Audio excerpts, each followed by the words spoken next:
Police भोंदू खरातच्या जमीन व्यवहारातील साक्षीदारांची चौकशी करतात। या चौकशी दरम्यान खरातनं साक्षीदारांवरच उलट आरोप केलेत। आपल्याला गोत्यात आणण्यासाठी साक्षीदारांनी भूमिका बदलली असा बचाव खरातनं या चौकशी दरम्यान केलाय। शिर्डीतील जमिनीचा व्यवहार पूर्ण कायदेशीर असून तो सावकारी करण्यासाठी केला नाही असं खरातनं सांगितलंय। मी जमीन मागायला जमीन मालकाकडे गेलो नव्हतो, ते आणि त्यांचे समवेत असणारे माझ्याकडे आले असा दावाही खरातनं केलाय। काल 5 तासांपेक्षा अधिक वेळ भोंदू खरातची चौकशी करण्यात आली। जमीन व्यवहारातील साक्षीदार प्रभाकर गुंजाळ, भाऊसाहेब चौधरी, सचिन वाणी या साक्षीदारांची आता चौकशी होणार आहे। या शिर्डीतील व्यावसायिक मयत जितेंद्र शेळके यांचे बंधू महेंद्र शेळके हे देखील या व्यवहारात असल्याची माहिती भोंदू खरातनं दिलेली आहे।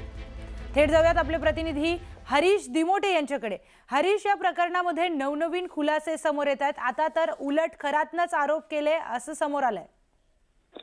नक्कीच प्रियंका, आपण जर बघितलं तर शिर्डीमध्ये शेतकऱ्याने या भोंदूवरती सावकारी आणि जमिनीमध्ये त्याची फसवणूक केल्याचा गुन्हा दाखल केलेला होता आणि ज्यामध्ये हा भोंदू गेल्या 2 दिवसापासून शिर्डी पोलिसांच्या ताब्यात आहे आणि त्याची कसून चौकशी जी आहे ती पोलिसांकडनं सुरू आहे। काल जवळपास 5 तास त्याच्याकडनं या व्यवहारासंदर्भातली माहिती पोलिसांनी घेतली। तर त्यामध्ये त्याचं म्हणणं असं आहे की हा जो जमिनीचा व्यवहार केला गेला हा संपूर्णपणे कायदेशीर आहे। मी ही जमीन घेण्यासाठी त्यांच्याकडे गेलो नव्हतो, तर ते माझ्याकडे आले होते आणि त्यांच्या समवेत काही जण होते। त्यांनी मला सांगितलं की आम्हाला ही जमीन द्यायची आहे आणि त्यातनं हा जमिनीचा व्यवहार झालाय। कुठेही मी त्यांची फसवणूक केली नाही असं त्याचं म्हणणं आहे। त्यामध्ये अनेक जण साक्षीदार देखील आहेत, ज्यामध्ये प्रभाकर गुंजाळ असतील, भाऊसाहेब चौधरी असतील, सचिन वाणी असतील, यांची देखील चौकशी होणार आहे। तर जे मयत जितेंद्र शेळके आहेत यांचे बंधू महेंद्र शेळके हे देखील व्यवहाराला उपस्थित असल्याचं या भोंदूचं म्हणणं आहे, त्यामुळे त्यांची देखील चौकशी होणार आहे।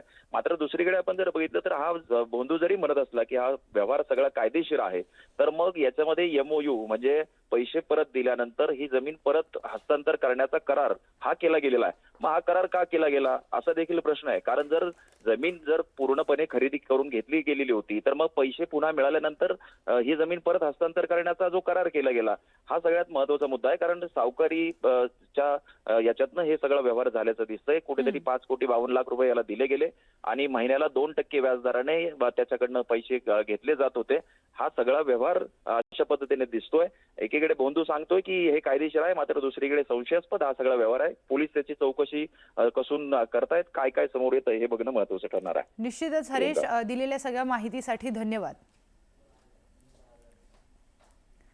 तर भोंदू अशोक खरातचं कोट्यावधींचं घबाड ईडीच्या हाती आता लागलंय। खरातच्या एका बँक लॉकर मधून ईडीने कोट्यावधीची मालमत्ता जप्त केली आहे। खरातच्या बँक लॉकर मधून सोनं, चांदी आणि अमेरिकन डॉलर जप्त करण्यात आलेत। नाशिक मधील एका बँक लॉकर मधून मौल्यवान वस्तू ताब्यात घेण्यात आल्यात।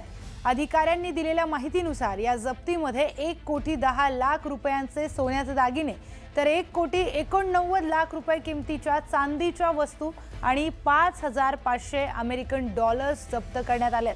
नाशिकमधील विश्वास कोऑपरेटिव्ह बँक लिमिटेडच्या मुंबई नाका शाखेमध्ये ही जप्ती करण्यात आली। अशोक खरात आणि त्याची पत्नी कल्पना खरात यांच्या संयुक्त मालकीचं लॉकर क्रमांक 555 मध्ये ही मालमत्ता होती।